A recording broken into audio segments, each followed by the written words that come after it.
Buenas tardes a todos, un gusto tenerlos aquí para intercambiar en los próximos 45 minutos sobre las empresas y su desarrollo sustentable, que es motivo de la charla de hoy.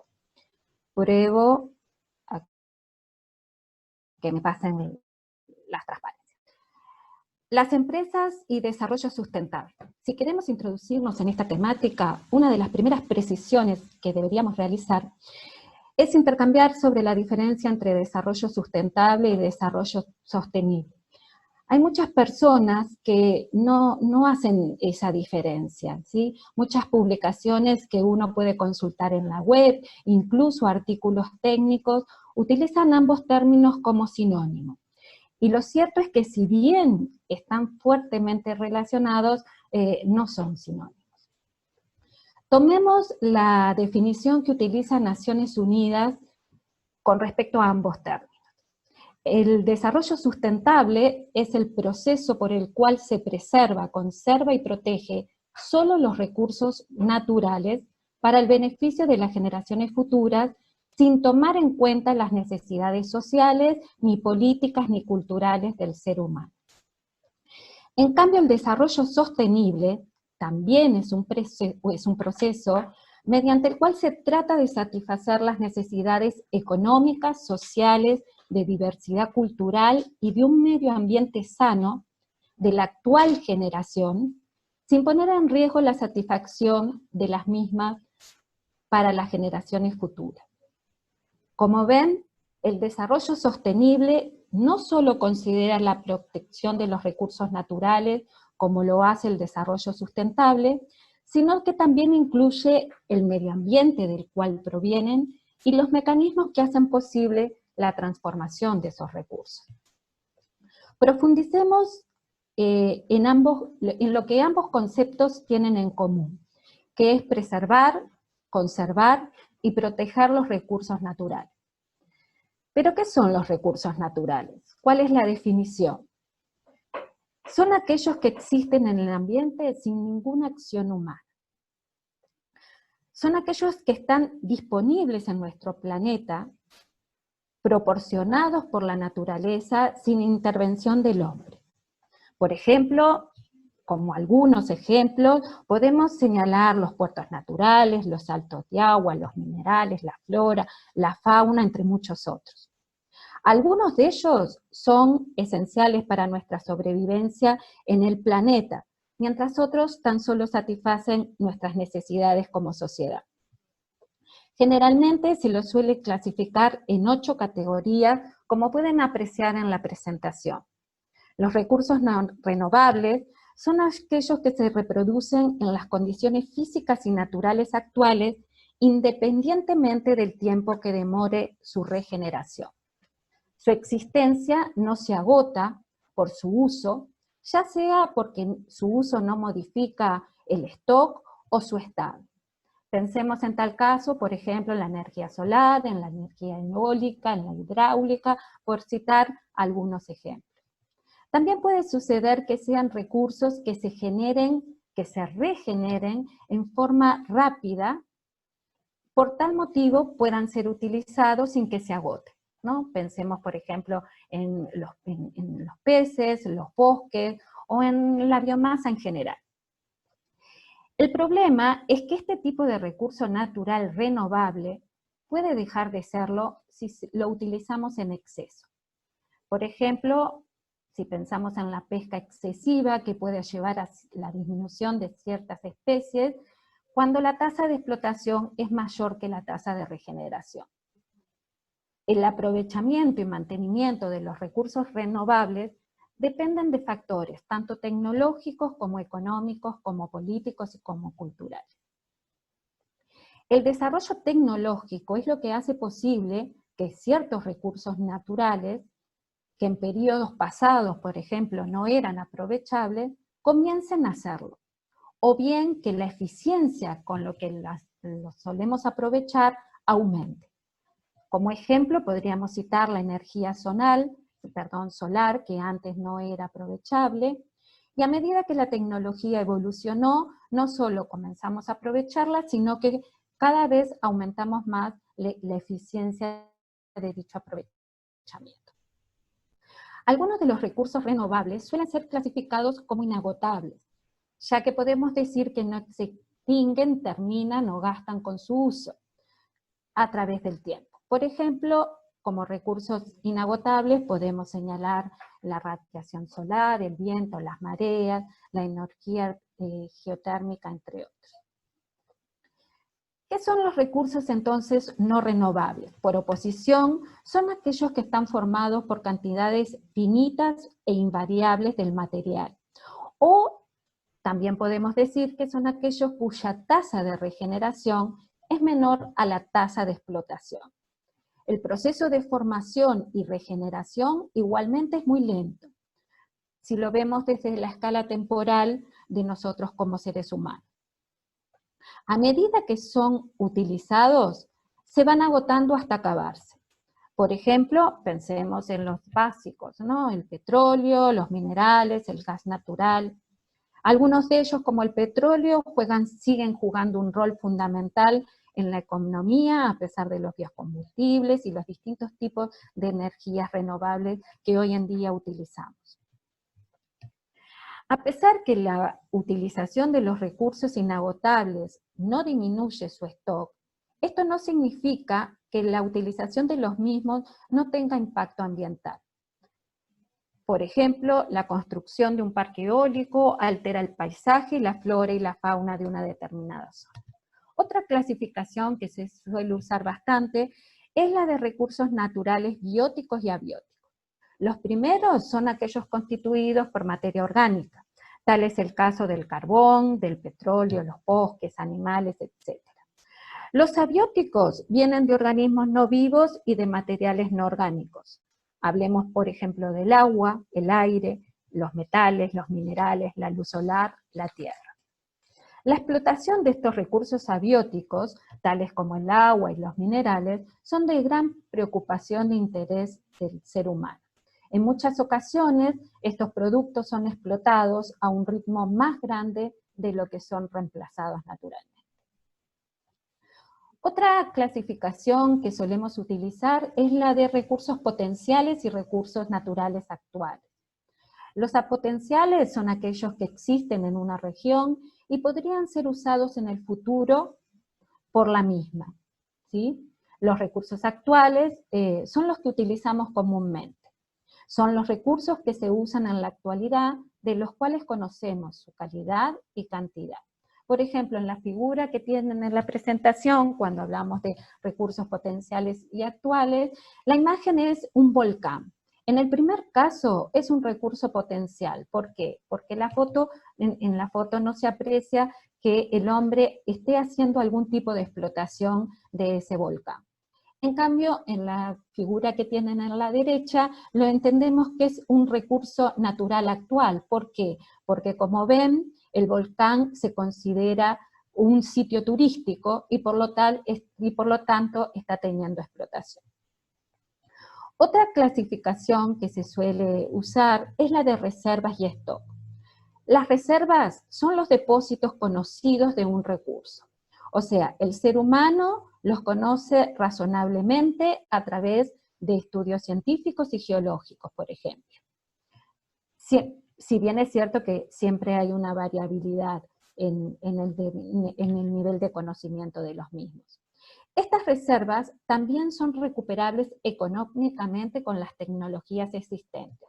No hablamos de recursos naturales como reserva si no está la tecnología, digamos, actual para explotar ese recurso. En cambio, los recursos en stock, si bien son aquellos que se conocen, que han sido descubiertos, que se sabe su existencia, no han podido ser explotados. ¿Por qué? Porque la tecnología no está disponible o quizás porque no tenemos el expertise aún para ellos. Un ejemplo el ejemplo más clásico es, por ejemplo, la producción de oxígeno o hidrógeno a partir de agua, ¿no? O sea, tenemos un stock, el recurso natural agua, que podrá ser utilizado cuando la tecnología de explotación sea conocida y tengamos en expertise en ella para producir oxígeno e hidrógeno. Lo cierto es que para la preservación, conservación y protección de los recursos naturales a lo largo del tiempo, o sea que para lo que hablamos para el desarrollo sustentable, como sociedad nos hemos planteado diversas estrategias incrementales. Una de ellas es la gestión de los recursos naturales, lo que se suele conocer también como la administración de recursos, que se enfoca en el aprovechamiento, la explotación, la conservación y en caso de haberse deteriorado de la restauración. Sobre esta estrategia no voy a profundizar en esta charla, pero sí vamos a ver las estrategias mundiales a nivel general y cómo pueden ser planteadas. En el gráfico vemos cómo ha evolucionado a lo largo del tiempo las diversas iniciativas en pro del desarrollo sustentable, a partir de las reuniones de la reunión de las Naciones Unidas en Suecia en el año 72. Comenzó con un fuerte impulso las regulaciones a nivel nacional, a las cuales se sumaron legislaciones relacionadas con el enfoque de medición y control, y a lo largo del tiempo se fueron sumando distintas iniciativas y acuerdos voluntarios que en el resumen digamos que en el gráfico las pueden ver como denominados como ecoeficiencia.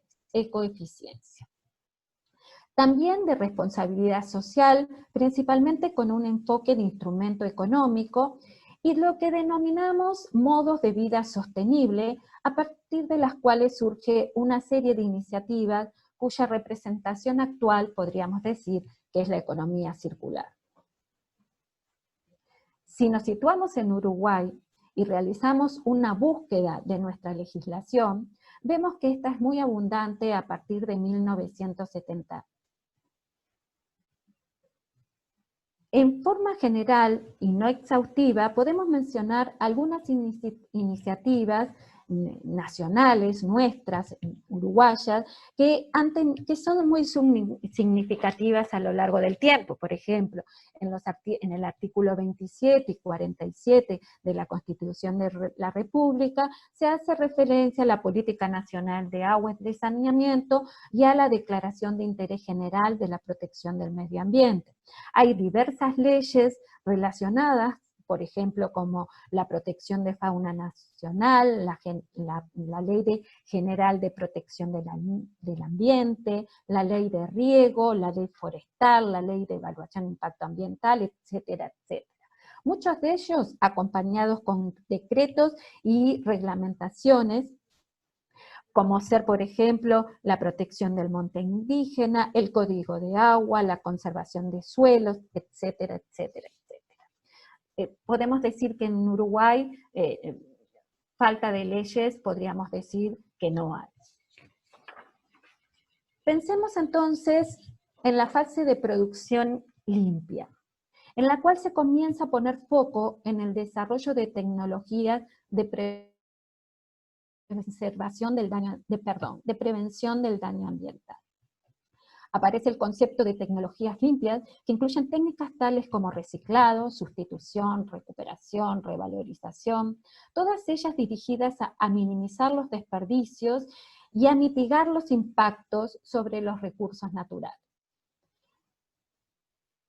En el marco del concepto de tecnologías limpias se encuentra el concepto de diseño para el medio ambiente, que fue propuesto en el año 92 a fin de incorporar una conciencia ambiental en el desarrollo de nuevos productos. El también denominado ecodiseño promueve el diseño de productos a partir de una sistemática del diseño con respecto a objetivos ambientales, de salud, de seguridad ocupacional, a lo largo del ciclo de vida completo de un producto o de un proceso. El propósito es incluir la prevención de la contaminación en la fase de diseño de un producto, antes de especificar los procesos que, digamos, que se van a llevar a cabo para elaborarlo, y principalmente a veces de construir las plantas en las cuales se va a producir, para que el efecto sobre la ecoeficiencia sea mayor en magnitud y mucho menos costoso. El ecodiseño está basado en conocimiento del ciclo de vida de un producto, lo que promueve la generación de innovaciones que den lugar a una reducción de la contaminación y de los residuos. Por estar en un ámbito básicamente voluntario, comienzan a surgir diversas normativas con reconocimiento internacional, generadas principalmente por la Organización Internacional de Normalización, lo que conocemos como ISO en su sigla en inglés, en la cual el Comité 207, creado en 1993, tiene una participación fundamental. Ahí en la transparencia pueden ver los distintos subgrupos, los 6 subgrupos que ese comité tiene actualmente en vigencia trabajando. Las normas de etiquetado ambiental, de gestión ambiental, perdón, son muy amplias, ¿no? Las pueden ver allí.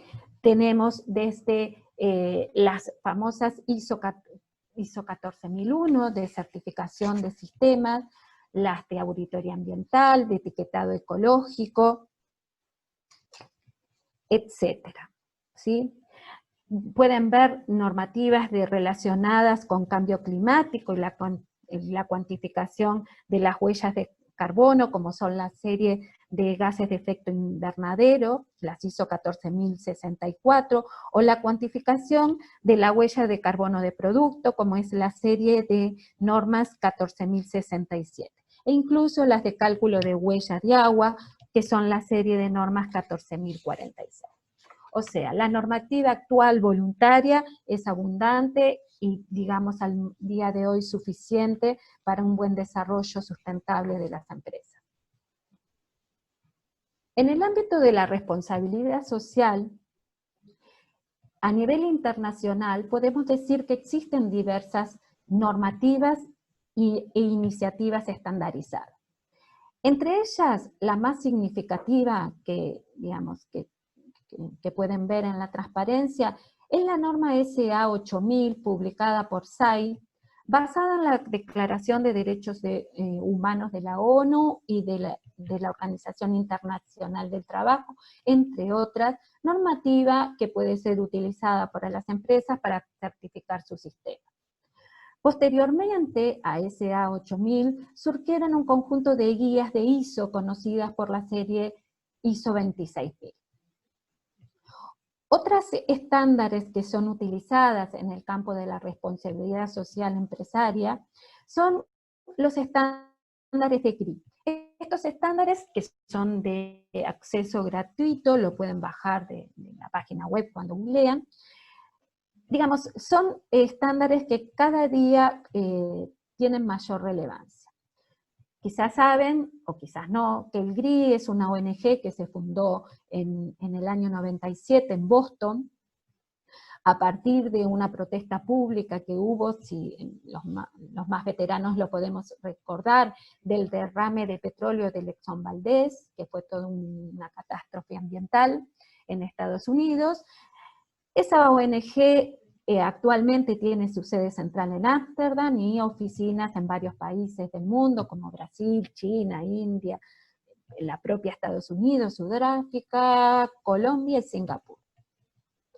Si bien inicialmente su objetivo era crear el primer mecanismo de rendición de cuentas para que las empresas pudieran adherir a los principios de conducta ambiental responsable, luego se amplió el marco de acción y se comenzaron a incluir cuestiones sociales, económicas y de gobernanza.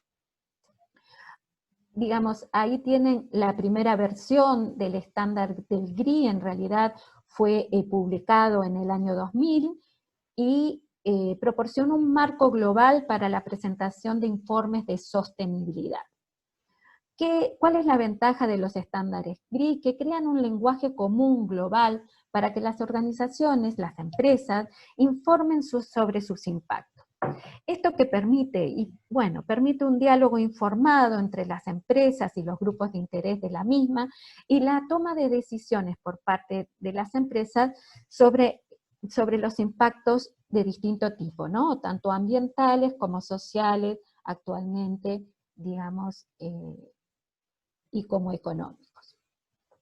Los últimos estándares que GRI ha generado, yo les puse ahí en las transparencias cómo se identifican, es el GRI 306 de residuos, que fue publicado, digamos, en este año, y el GRI 303 de agua y efluentes, publicado en el 2018. Si pensamos en el ámbito del modo de vida sostenible, la representación más significativa son las iniciativas del Pacto Mundial de las Naciones Unidas, que busca principalmente que los gobiernos y las empresas alineen sus estrategias y operaciones a los 10 principios fundamentales del Pacto Global. En realidad en la charla me voy a concentrar en los principios del Pacto Global relacionados con medio ambiente, que son 3, ¿no? O sea, el principio 7, en el cual las empresas deberán mantener un enfoque preventivo que favorezca el medio ambiente, el principio 8, que exhorta a las empresas para fomentar las iniciativas que promuevan una mayor responsabilidad ambiental, y el principio 9, en el cual se solicita o se pide a las empresas favorecer el desarrollo y la difusión de las tecnologías respetuosas con el medio ambiente. A partir de dichos principios, en el año 2015, Naciones Unidas dio a conocer los 17 Objetivos de Desarrollo Sostenible de la Agenda 2030, que, digamos, lo tienen en la diapo, y que creo que ya a esta altura ya todos conocen. El tema es, después de toda esta introducción, pensar un poco en cómo ser una empresa sustentable, que es el motivo de la charla de hoy.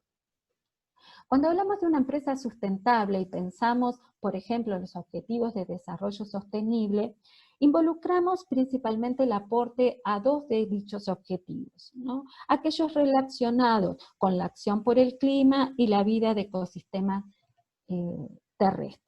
Como les puse en la transparencia, el objetivo 13 es adoptar medidas urgentes para combatir el cambio climático y sus efectos, y el objetivo 15 es gestionar sosteniblemente los bosques, luchar contra la desertificación, detener e invertir la degradación de las tierras y detener la pérdida de biodiversidad.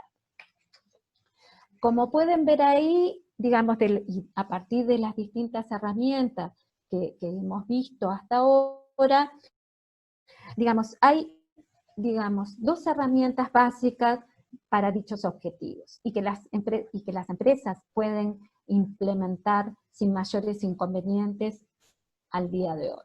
Una de ellas es la huella de carbono, el cálculo de la huella de carbono, y la otra es el cálculo de la huella hídrica. Para profundizar en la temática, si les interesa, de cálculo de huella de carbono, los invito a ver en nuestro canal de YouTube el webinar que Andrés Olivera dictó en el marco de la Red Latinoamericana para la Productividad. Hasta el momento no hemos dictado ningún webinar sobre huella de agua o huella hídrica, por lo cual, si tienen interés en la temática, digamos, nos lo podrán indicar en la encuesta que le realizaremos al finalizar la presente charla. Lo importante es que se visualice la importancia que ambas temáticas deberían tener para una empresa. Para ello, voy a compartir con ustedes brevemente los resultados de un estudio de huella hídrica realizado, por ejemplo, a una botella PET de una bebida azucarada y carbonatada de medio litro. Como saben, digamos, el análisis de ciclo de vida es la base metodológica del cálculo de las huellas ambientales. En este caso, por ejemplo, una botella, como todos compramos en cualquier negocio de Uruguay, una bebida azucarada, carbonatada de medio litro, no voy a dar nombres, si bien es un artículo que está publicado a nivel internacional. El cálculo, digamos, de la huella hídrica utilizó un análisis de ciclo de vida de producto, principalmente en lo relacionado, como ven ahí en la transparencia, a las fases aguas arriba, ¿no? Lo que sería el consumo perdón, disculpen, me adelanté a la presentación. La obtención y el consumo de materiales y componentes, lo que es la producción, la elaboración en sí de la bebida, y lo que es la distribución y la venta. El estudio no abarcó el uso o utilización ni la eliminación final de esas botellas, ¿sí? Pero en lo que refiere a la cadena de suministro, o lo que llamamos usualmente la fase de aguas arriba, ese estudio sí tuvo en cuenta todos los ingredientes de la bebida, tuvo en cuenta la botella de PET, el tapón, las etiquetas, todos los materiales de embalaje necesarios, y también todos los consumos generales de la fábrica, y todo lo que es lo relacionado a la huella operacional en cuanto al proceso de fabricación, el embotellado y la distribución. Digamos, los resultados obtenidos de ese estudio fueron bastante impactantes, ¿no? ¿Por qué? Porque teniendo en cuenta la composición de la bebida, se observó que solo 2 de los componentes minoritarios de la bebida son responsables por el 75% de la huella hídrica total aportada por los ingredientes. Y esos 2 componentes, digamos, fueron el extracto de vainilla, para que tengan como ejemplo, y cafeína. Esos componentes de la bebida carbonatada, azucarada, representan en sí como componentes el 0.02% de los ingredientes, digamos, de la bebida, en el caso del extracto de vainilla, y el 0.09% en el caso de la cafeína. Con estos porcentajes del total de ingredientes tan bajos, igualmente representan, ¿sí?, el 75% de la huella hídrica de todos los ingredientes. Podemos observar su diferencia si pensamos que el azúcar, digamos, de la bebida, que tiene un porcentaje, una concentración de 50 gramos, en realidad representa solamente el 25% de esa huella. Esto evidencia la importancia de hacer un análisis detallado y completo de la cadena de suministro, ya que incluso los ingredientes utilizados en porcentajes casi despreciables podrían llegar a afectar significativamente la huella hídrica de un producto. Si lo pensamos globalmente, el estudio realizado obtuvo que el 99.7%, casi el 100% de la huella hídrica de la botella está derivado de la cadena de suministro. La huella hídrica operacional, o sea, la huella hídrica, digamos, de la planta de elaboración de la bebida, solamente representa el 0.27% de la huella hídrica total del producto. O sea, que solamente 2 ingredientes, la vainilla y la cafeína, son responsables por más del 70% de la huella hídrica de la botella de PET de medio litro de esta bebida. Si, por ejemplo, la fábrica tomara la decisión de reducir la huella hídrica operativa, o sea, operacional, la de producción en fábrica, asumiendo que dicha reducción impactaría sensiblemente en la huella hídrica del producto, la decisión podría ser totalmente equivocada.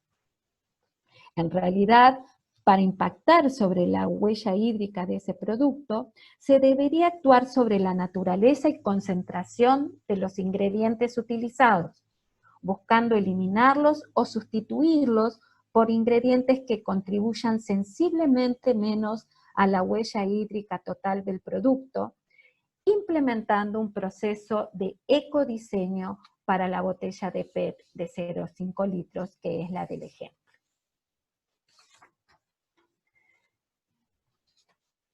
Resumiendo, veamos algunas ideas generales que las empresas podrían implementar a fin de aumentar su desarrollo sustentable.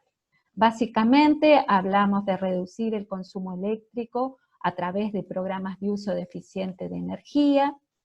Hablamos de implementar proyectos de ahorro y reuso del agua y de reducir las emisiones de gases de efecto invernadero a la atmósfera. Asimismo, buscar reducir, reusar y reciclar, generando una cantidad mínima de residuos. Pero siempre lo que debemos promover es el diseño sustentable, ¿sí?